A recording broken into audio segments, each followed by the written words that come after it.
tubaye ikaze nanone kuri Positive Show, turakubwira ngo wongere kugira ibihe byiza kandi wongere koroherwa wowe uri mu bihe bitakoroheye, mu bihe bikomereye ubuzima bwawe ndetse no mu bihe bitakunyuze, bitanyuze amarangamutima yawe ku buryo ubyifuza.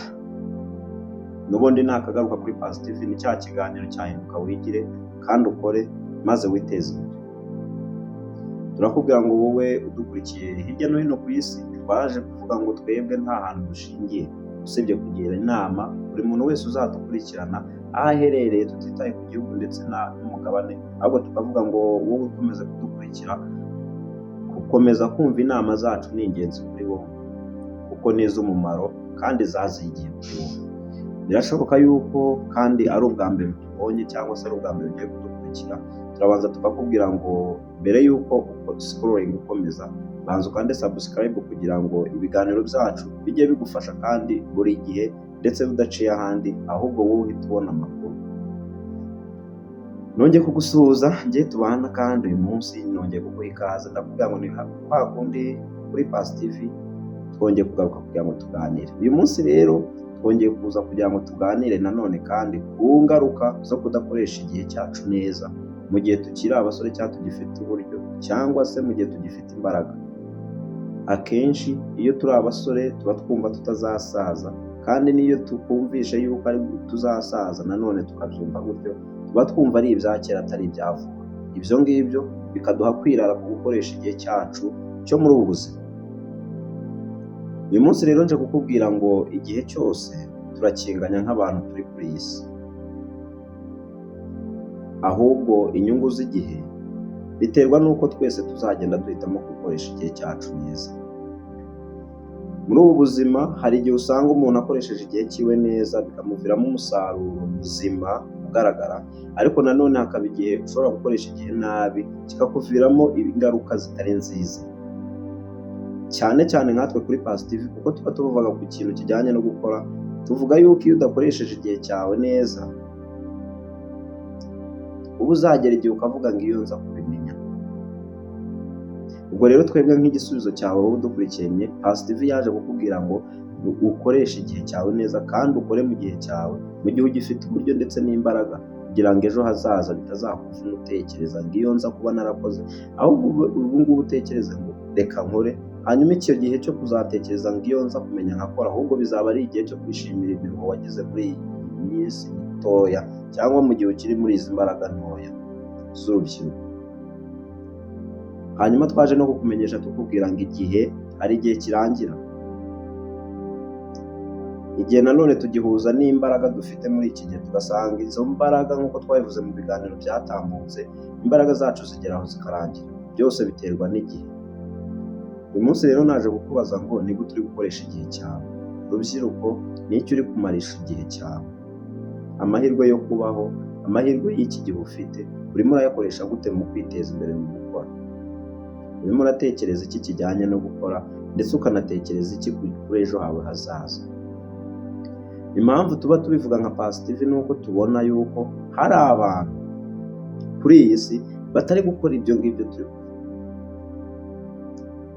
Ugasanga umuntu ni urubyiruko ariko ntabwo ashaka gukoresha igihe cyiwe neza, ahubwo arimo aragikoresha mu byo kumunezeza by'aka kanya, kandi mu by'ukuri hari ikindi gihe cyo kunezerwa. Ubundi umuntu anezerwa habaye iki? Akenshi twebwe kuri Positive tuvuga yuko umuntu anezerwa mu gihe ari kwishimira imirimo y'amaboko yiwe, cyangwa se yishimira ibyo agezeho ku iterambere, ndetse cyangwa se ibyo agezeho ku nzozi yigeze gutekereza, hanyuma akaba yishimira yuko azigezeho. Twaje kongera tukakubwira kandi kuri Positive ngo iyo umuntu adakoze akiri muto, igihe kimubwira yuko yakabaye yarakoze, ariko kandi agomba no gukora ashaje bitewe n'ibihe. Rero twaje kukuburira cyangwa se kukugira inama tukubwira ngo gukora ni ngombwa muri ubu buzima, kuri uyu mubumbe tugomba kubaho twakoze, kuko iyo udakoze ingaruka zazo nazo turaza kuzireba uyu munsi muri iki kiganiro, nk'uko twazirebye mu gihe kiganiro cyatambutse. N'uyu munsi hari izindi ngaruka turi buze kureba ku kintu kijyanye n'umuntu udashaka gukora, cyangwa se umuntu uri kurera amaboko, niko njya numva bavuga. uwo dukurikiranye hirya no hino tuje kukubwira ngo rero koresha igihe cyawe neza, kora, hinduka, hindura imyumvire, hindura imitekerereze, hanyuma ukore. Iyo tukwigisha kuri iki kintu cyo gukora, ntabwo biba bivuze yuko tugiye kuguha akazi, kandi nta nubwo biba bivuze yuko tukurangiye aho kari, ahubwo tuba turi kugukangura mu mitekerereze, tukubwira ngo uyu munsi ushobora kuba utari kubitekereza, ariko ni igihe cyawe cyo kugira ngo utekereze ku kintu ushobora gukora. Kandi kuri Positive twaje tukubwira ngo nta kintu na kimwe ugomba guhitamo gihuje n'uko umubiri wawe ushaka, mu gihe ushaka amafaranga. Akenshi umubiri yacu iba yishakira icyubahiro, iba ishaka kugubwa neza, ariko hagubwa neza utaguwe neza. Icyo bishatse kuvuga ni uko nushaka kugubwa neza, uzabanza ukihangana, ukabanza ukaruha kugira ngo wishime. Akenshi kuri iyi si bigusaba kuruha. Rero ibyo utabizi ushobora kwibwira yuko ku isi uzabaho utuje, cyangwa se nta kikugoye, cyangwa se nta n'ikikubabaza. Twebwe nka Positive twaje nk'igisubizo cyawe kikubwira ngo ibyo ntabwo bibaho.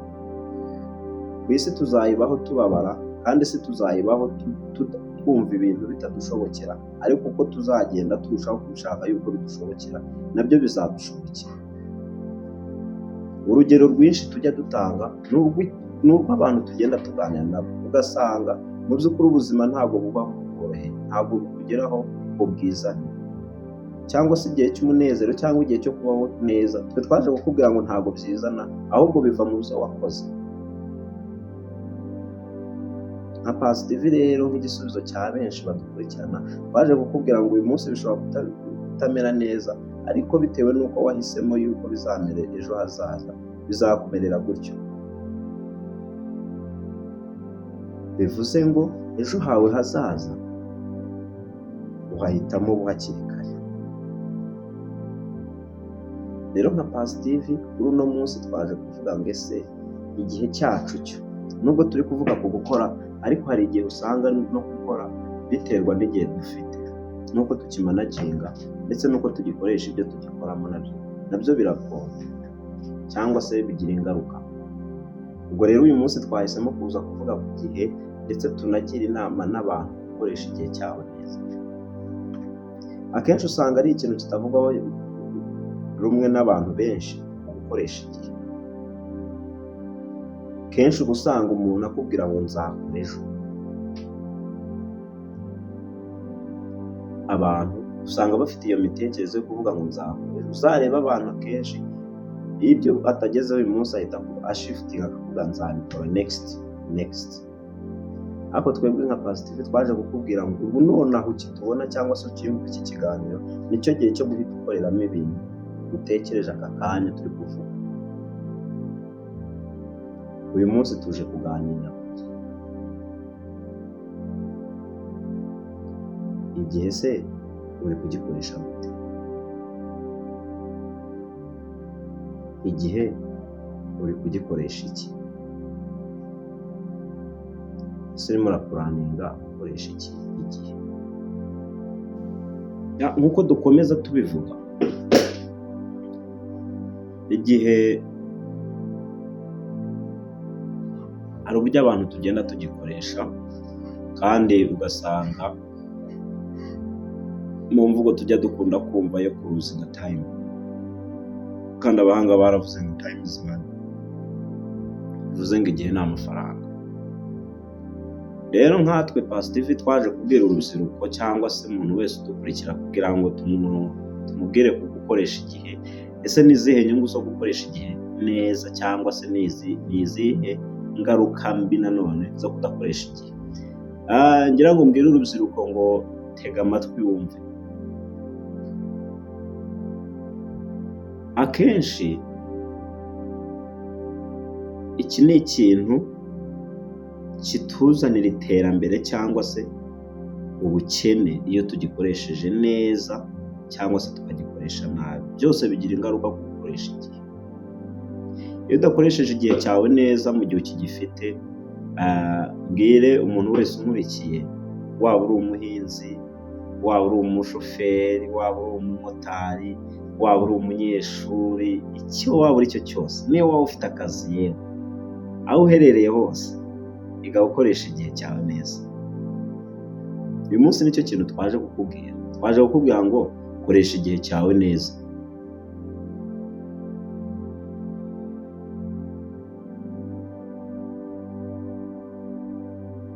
Ni ukuvuga ngo inyungu zo gukoresha igihe cyawe neza ni uko ugera ku nzozi zawe cyangwa se ni uko ugera ku byifuzo watekereje kugeraho. Bivuze ngo iyo udakoresheje igihe cyawe neza hari ibintu utageraho. Akenshi usanga muri iyi minsi iyo tugiye kureba ku buryo dukoresha igihe cyacu, akenshi uzasanga umusore yego arabyuka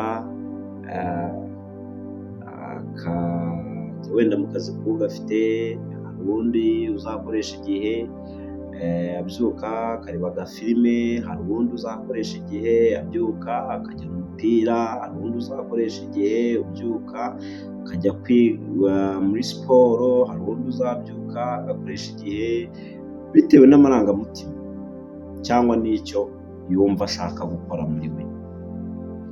Ariko icyo kintu cyose ugenda uhitamo nuko kiba kigufitiye inyungu. Bivuze ngo rero gukoresha igihe ntabwo tuvuga ngo igihe iyo ugikoresheje ubona amafaranga gusa, ahubwo mu kintu cyose ushaka gukora menya yuko ari igihe uri gukoresha, ahubwo ni iki uri gukoresha cya gihe cyawe. Ese ni iki kiri kukuzanira? Akenshi usanga umuntu uri muri siporo aba ashaka kugabanya ibinure cyangwa se umubyibuho, bivuze ngo bimufitiye inyungu. Uwagiye gukina umupira hari inyungu ziba zirimo, uri kureba agafilime hari uko aba ashaka gutekereza, uri kuririmba se, wagiye mu myidagaduro runaka se, byose ni igihe tuba turi gukoresha muri ibyo ngibyo. Rero tuba tugomba kureba ngo nka Positive twaje kukubwira ngo ese ibyo ndi gukora muri iki gihe ni izihe nyungu biri kunzanira.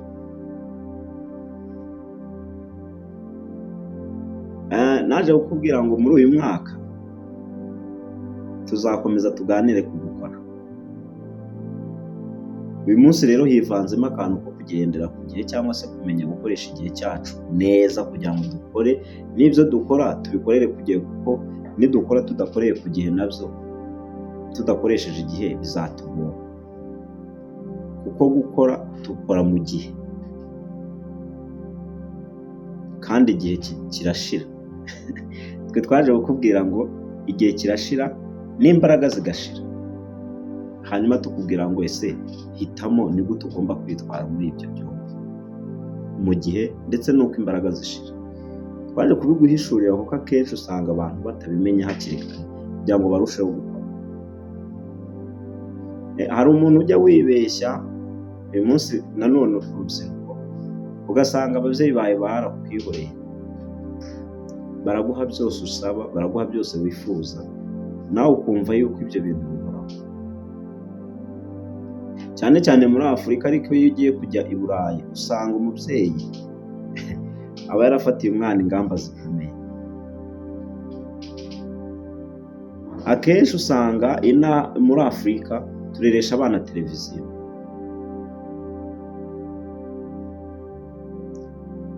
cyangwa se tukamureresha ibindi, ariko ugasanga byibuze mu bazungu, kuko bo bazi yuko igihe hari amafaranga ntabwo afite umwanya wo kujya kwicaza umwana kuri televiziyo, ahubwo ari kumubwira ibyo agomba gukora kuko nta mukozi afite. Atari uko yabuze amafaranga, ahubwo ari uko ari nyine uwo muco ntawuhari.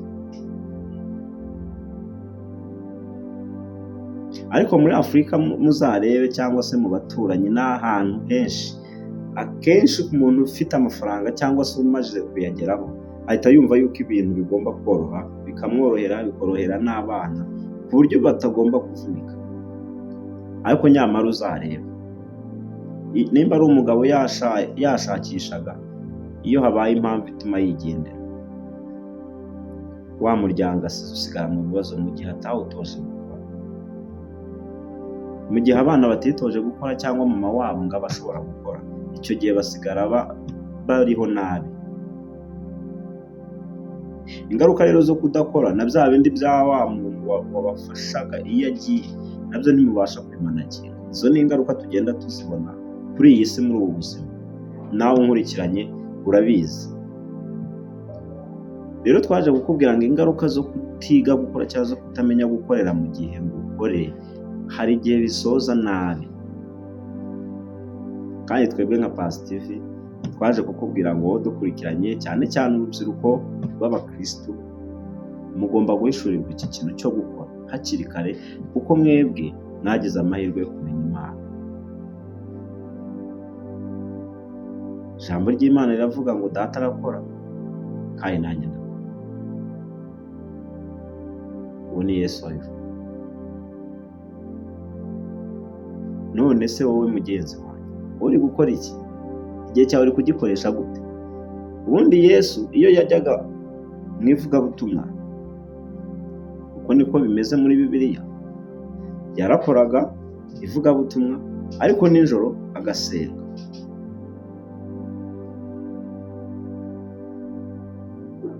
Ni uvanga amasaha 24 yose yamaraga ari mu kazi. Aribyo navuze ubushize mvuga ngo iyo ngeze ahantu nkasanga bavuga ngo dukora amasaha 24, mba numva bari abantu nyine banshimishije, kuko bamaze guhishurirwa gukora n'iki. Hanyuma ugasanga twebwe turacaho duhora tubisoma.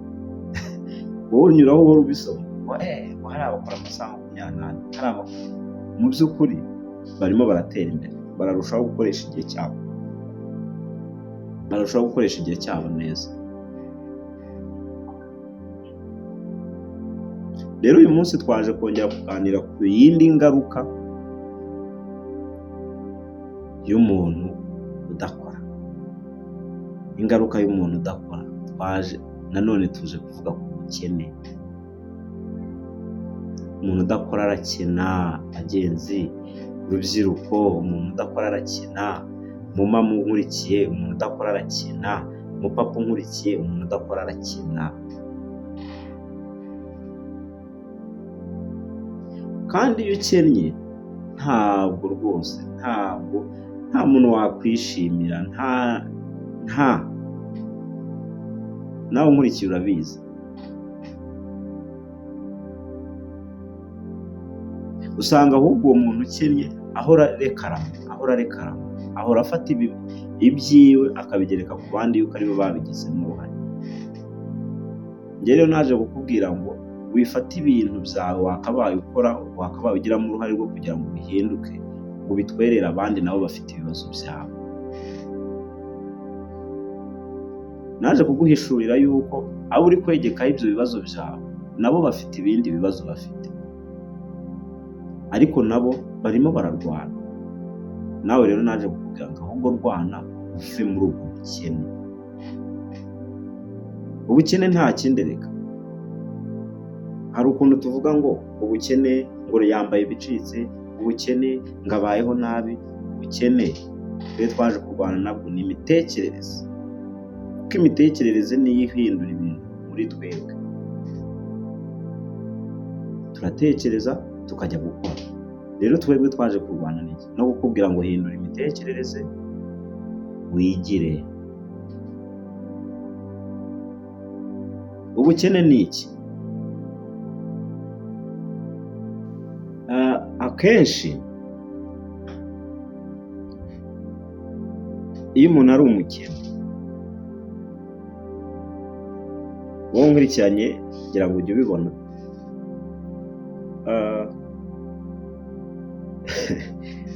haba mu mudugudu, haba hehe, haba mu bukwe, haba mu manama,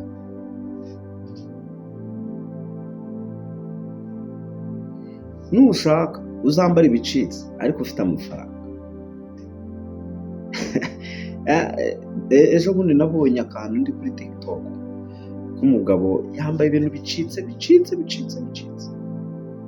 ariko mbona ari gusuhuza abantu b'abanyacyubahiro, abafande bakomeye ndavuga ni wow. Burya abantu uzakunde ko bakubona nyine uciriritse ariko ufite amafaranga.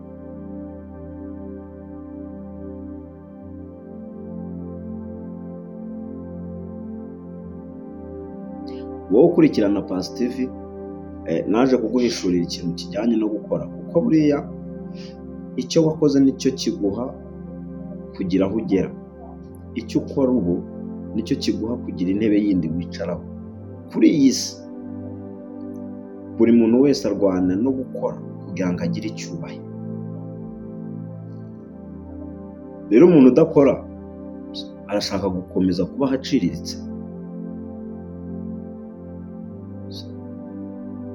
Ingaruka zo kubaho uciriritse urasize, wowe nkurikiranye.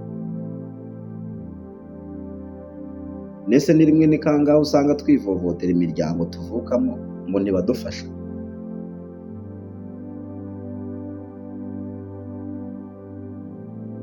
Ntitwivovotera abakuru bacu, twivovotera abashyizemo imbaraga, bemeye kuvunika bakagira icyo bageraho. Twe twivovotera yuko batadufasha, kandi mu by'ukuri igihe bakoresheje natwe cyari icyo gihe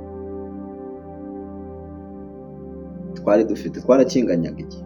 Ariko bo baragerageje bashyiramo imbaraga biranga, ariko barakomeza baragerageza.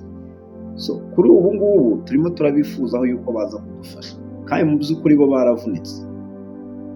Ni gute wumva yuko icyo umuntu yavunikiye azakiguhera ubuntu? Kuki wumva uzabeshwaho n'iyo mfashanyo? Uzi ingaruka zo gusaba, zo gufashwa, ni uko ugufashije akugira umukozi we, akugira umuretwa we. Umuntu wese wagufashije,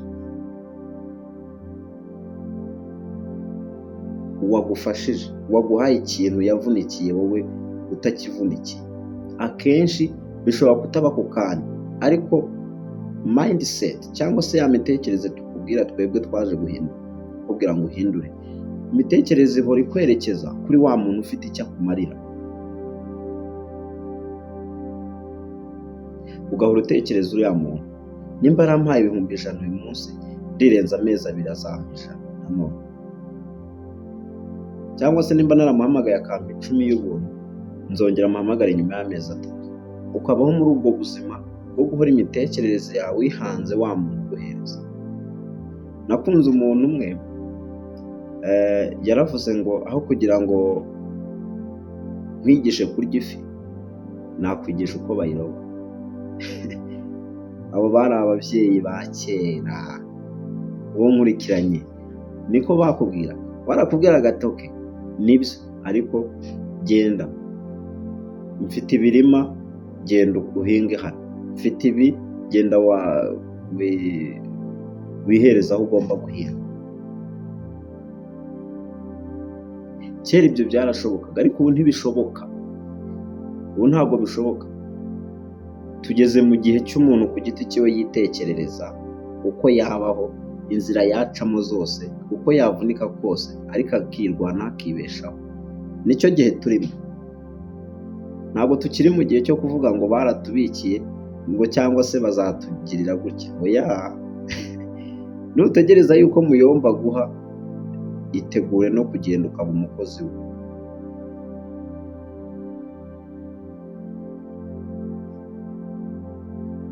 Kandi buriya uzarebe abakugirira neza bose, umuntu wese aba afite inyungu. Icyambere ashobora kugufasha afite inyungu yo kugira ngo azakubone uri umuntu wagize icyo wimarira nawe, ariko ashobora no kugufasha kugira ngo akomeze agufashe nyine umuntu uri aho umutegerejeho amaramukiro, umutegerejeho amizero, ari we wizera aho kwizera Imana. Ugasanga uri kwizera umuntu yuko ari we uzagira icyo agufasha, kandi mu by'ukuri wakabaye uvuga ngo nanjye Imana impaye ubuzima. Erega mwebwe mudukurikiranye, narababwiye ngo ni amahirwe y'uko twaje kugira ngo tuganire kino kintu buri muntu wese akimenye. Wikwita ku kuvuga ngo nta gishoro mfite, ita ku kuvuga ngo imitekerereze yanjye ihindutse ku kihe kigero, ku buryo niyo nabona igishoro nagikoresha gute. Ega hari igihe ushobora no kubona umuntu, bashobora no kubona rwose baguha igishoro, ariko bakubona imitekerereze yawe ikuyobora, cyangwa se bakubona uko ugenda n'uko witwara, bakakureka kandi ukabaho ubabaye, kandi bakabaye bagufasha. So iyo uteretse umuntu yuko ushobora gukora cyangwa se yuko uhinduye imitekerereze, nawe arakureka, uzasigara umubureminga yuko atagufashije, ariko mu by'ukuri nawe arimo arabona yuko udashobotse. Ahubwo icyo biragusaba guhindura imitekerereze ku buryo na wa muntu uzakenera kugufasha cyangwa se na wa muntu uzakugirira impuhwe, kuko narababwiye ubushize mu kiganiro, ndababwira ngo umuntu wese ku isi yibereyeho, amahirwe twagize twayigezeho. So, uburyo bwo kwibaho rero buri muntu wese abifitemo uruhare. Nibyo ushobora guhura n'umunyemu muri ubu buzima akagufasha, ariko wibuke yuko hari n'abantu bafite ibikomere by'abantu bigeze bafasha cyangwa se abantu bafashije, hanyuma uwagufashije intego we yari afite muri we ukayideviye ukajya mu bindi, ahubwo bikamutera igikomere kugeza na n'ubu yafashe umwanzuro w'uko ntawe yafasha.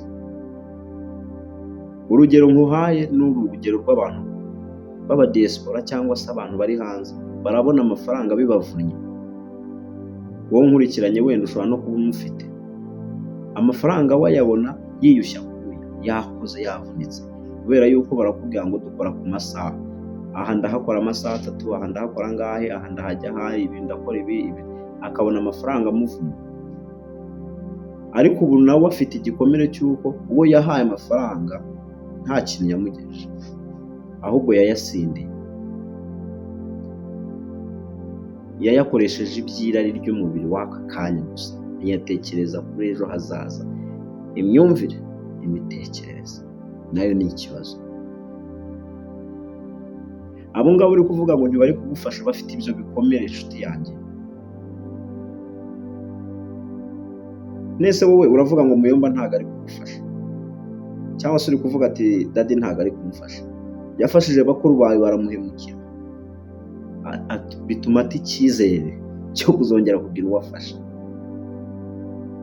Sasa rero wowe ikintu bigusaba ni uguhindura imitekerereze kugira ngo noneho ubone yuko wa muntu ufite ubushobozi bwo kugufasha yagufasha, kandi nawe bikakugira umumaro.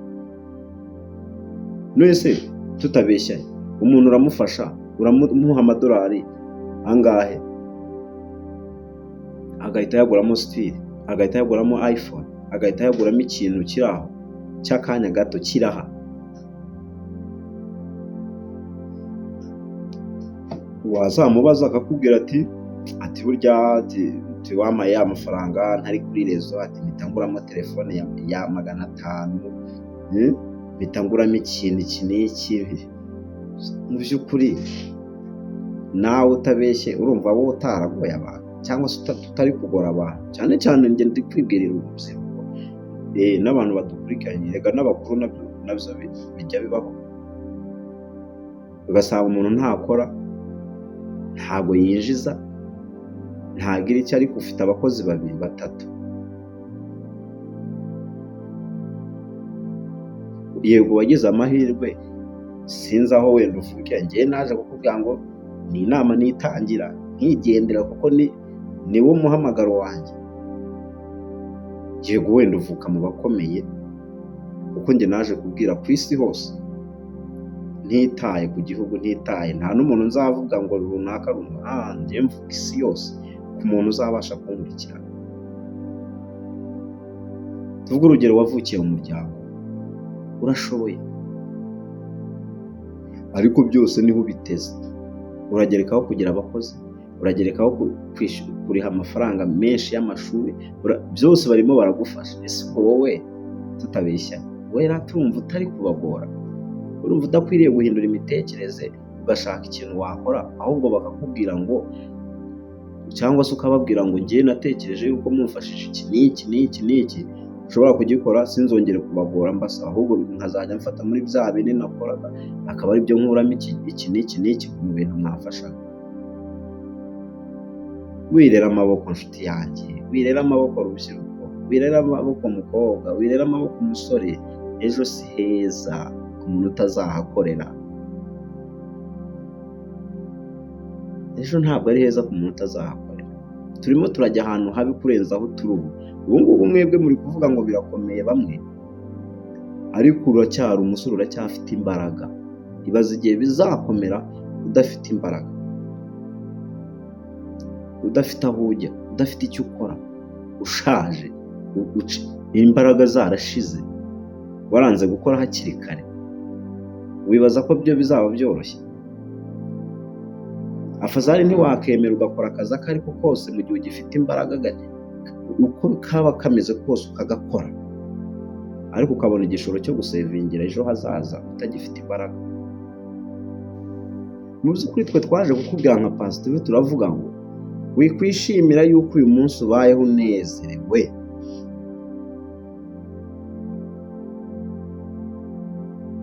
Kera hari ukuntu ababyeyi bakuzaniraga nk'akantu nko mu rugo muri abana benshi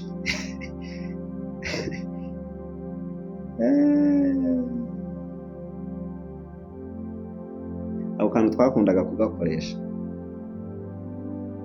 ugasanga wenda murakarwaniye nk'umubyeyi agacamo akabakubita kugira ngo mwese abereke ko mwese nyine nta muntu ukagenewe.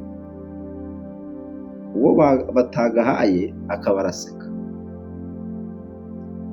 wenda wundi bari bagahaye nawe ukubitiwemo abigendeyemo akavuga ngo ngo useka neza n'useka bwa nyuma.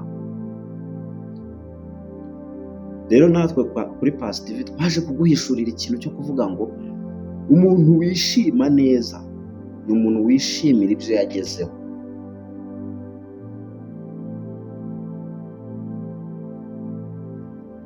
Ni ukuvuga ngo nibyo kwishima, ntabwo tubabwiye ngo mubeho muri abarakare, ntabwo tuje kukubwira ngo ubeho uri umurakare, ariko making sure ko uhinduye imitekerereze yo kurushaho gutekereza ejo hazaza. Menya yuko nubwo bikugoye ubu ngubu, urimo urabikora bikugoye ubu, ibaze noneho ko ufite imbaraga ushobora gukora.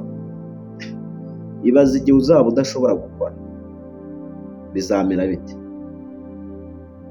Nibwo bizaba bikomeye. Icyo rero nicyo twaje kukubwira nka Pastor, tukavuga ngo ntabwo tuzi impamvu tuba tuvuga ibi, kandi nta nubwo tuba tuzi ngo abadukurikiranye ni abahe n'ibandi, ariko twe twaje kuvuga ngo birashoboka yuko ari umuntu umwe cyangwa se babiri cyangwa se batatu cyangwa barenze, ariko twaziye abantu kugira ngo tubwire wowe udukurikiranye, tubwire ngo rushaho gutekereza ku buryo wahindura imitekerereze ugifite imbaraga, kugira ngo uzabashe kubaho muri cya gihe utazaba ufite imbaraga.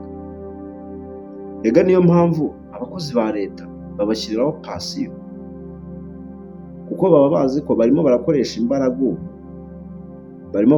imbaraga, hari igihe bazasabwa kuba batazikoresha kandi bibasaba gukomeza kubaho, so bakavuga bati reka tubateganyiriza.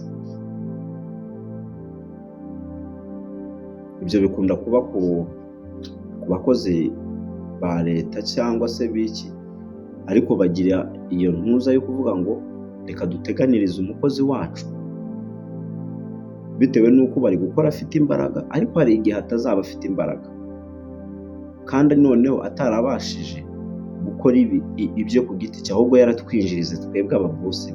So reka dufate muri ya mafaranga tuyamuzigamiremo, azabihana na cya gihe azaba ashaje, byibura azaba afite udufaranga atavunika, agenda dufata tumubesheho icyo gihe.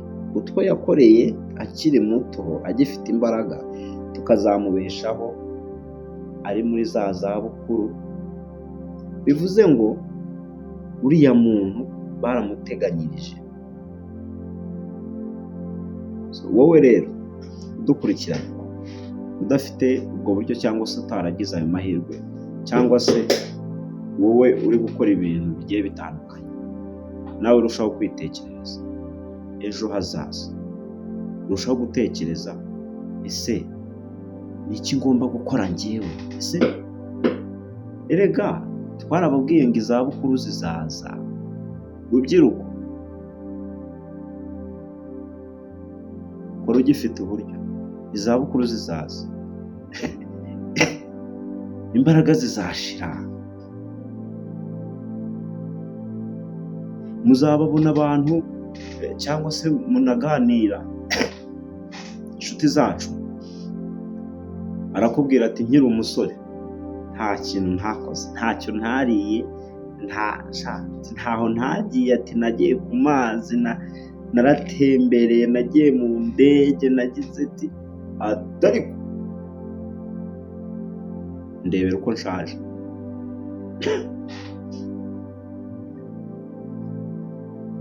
Nibyo uyu munsi twavuze ku kintu kijyanye n'ubukene gusa, kandi ibintu ni byinshi mu mutwe wanjye, ni byinshi ndabifite byinshi byo kubwira umuntu nkurikiranye kugira ngo ahindure imitekerereze, noneho arusheho gutekereza kuri ejo he hazaza.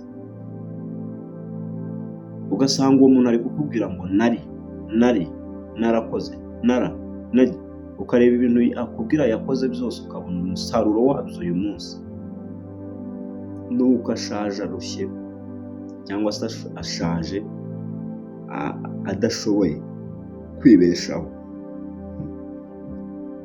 Mu by'ukuri mu gihe cy'iwe rega tuzavuga ku kintu kijyanye n'amafaranga. Twe kuri Paccy TV dufite ibintu byinshi byo kukubwira wowe kugira ngo bigukangure cyangwa se biguhindurire imitekerereze kugira ngo urusheho gutekereza byagutse uko wabitekereza, cyangwa tuguhe gutekereza ubuzima kurenza uko wabitekerezaga ko biba bimeze byoroshye. Ariko inshuti yanjye nkubwire ngo ubuzima burakomera, kubaho biragoye, bisaba gutanga igitambo cyo kuruha, cyo kwemera ukababara kugira ngo utegure ubuzima bwawe bw'ejo hazaza.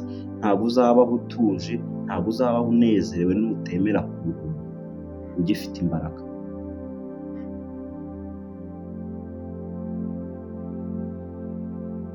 None se wowe urabyuka ufite imbaraga, ufite imyaka 18, urajya ku ishuri bakubyukije, urakoropa bakubwirije, uroza ibyombo bakubwirije, nabwo bagukuye kuri televiziyo cyangwa kuri telefone mu cyumba. Wumva izo mbaraga utari gukoresha ubu uzazibona ugeze mu zabukuru? Ntabwo bishoboka, ntabwo bishoboka nshuti yanjye. Biragusaba gukora ubu, biragusaba kwemera kuvunika ubu ugifite izo mbaraga. Biragusaba kubyuka saa 10, saa 11, saa 12 ukakora.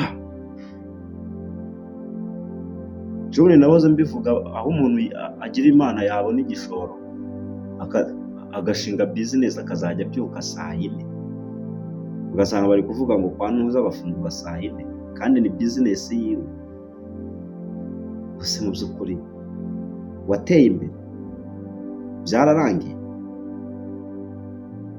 wageze aho uvuga yuko utagikeneye kuzinduka, ahubwo ukeneye kuzinduka kurushaho, kuko biriya niwe bintu bifitiye inyungu cyane, ni ibikubaka ejo hazaza, niho uri gukura ibintu bizakubeshaho ejo hazaza. Twe nka Paccy TV twaje kukubwira ngo wowe udafite ikintu uri gukora, tekereza, hindura imitekerereze, gira icyo ukora. Hanyuma wowe uri gukora ufite gushyiramo imbaraga, ntukorane ubunebwe na bumwe, ahubwo ushyiramo imbaraga gukora ibintu bikomeye cyane. Zinduka, menyereza abantu kuzinduka.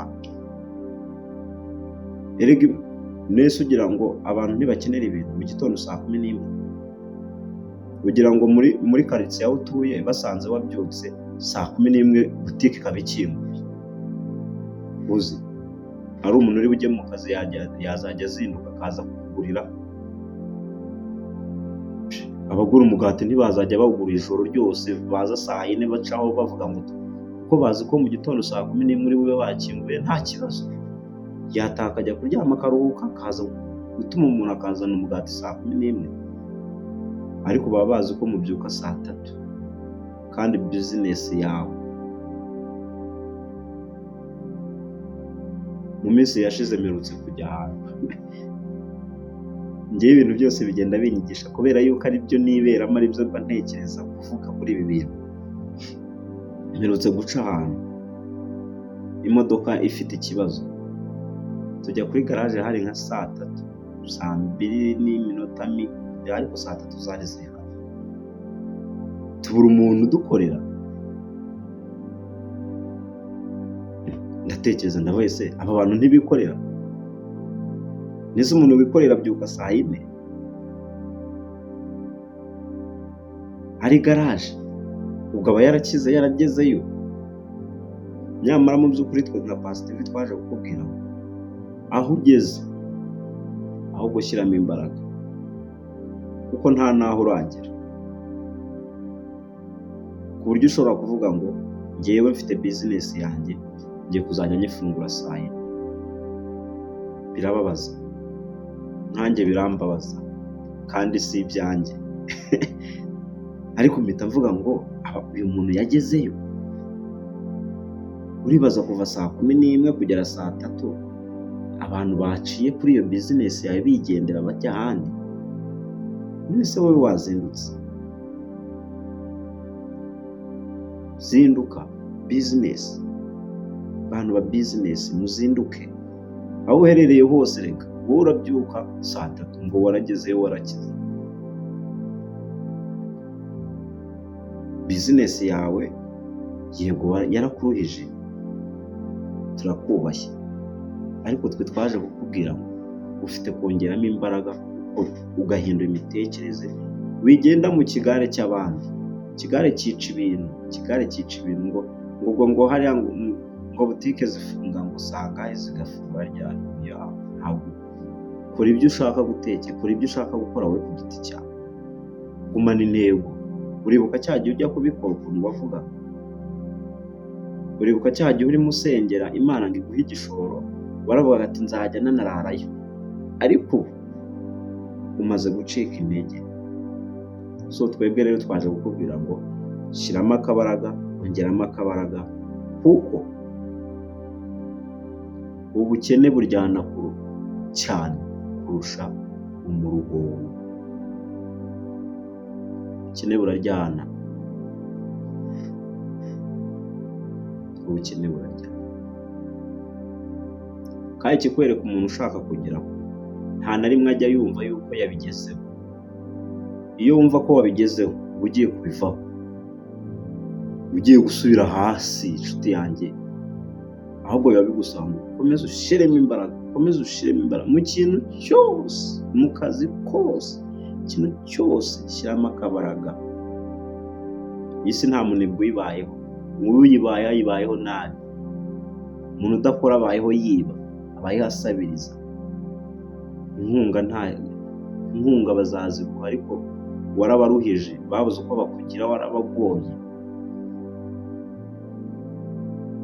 Ariko iyaba wamenyaga yuko wabaruhije, cyangwa se abo bagutera inkunga barakurambiwe, umusore barakurambiwe, umukobwa barakurambiwe, babura uko babivuga kuko ari famiye. Ariko twe nka Pasitive twaje kukubwira ngo menya ko warambiye abantu. Rero turakubwira ngo kuri Pasitive nakagaruka nawe ubutaha, kandi tugushimire wowe wakomeze kudukurikirana. Tukubwire ngo dukore subscribe kugira ngo ibiganiro byacu bijye bikugeraho. Ikiganiro kindi naho utaha. Turakwishimiye kandi turakunezerewe, ugiye kuzajya kudukurikirana. Imana umugisha.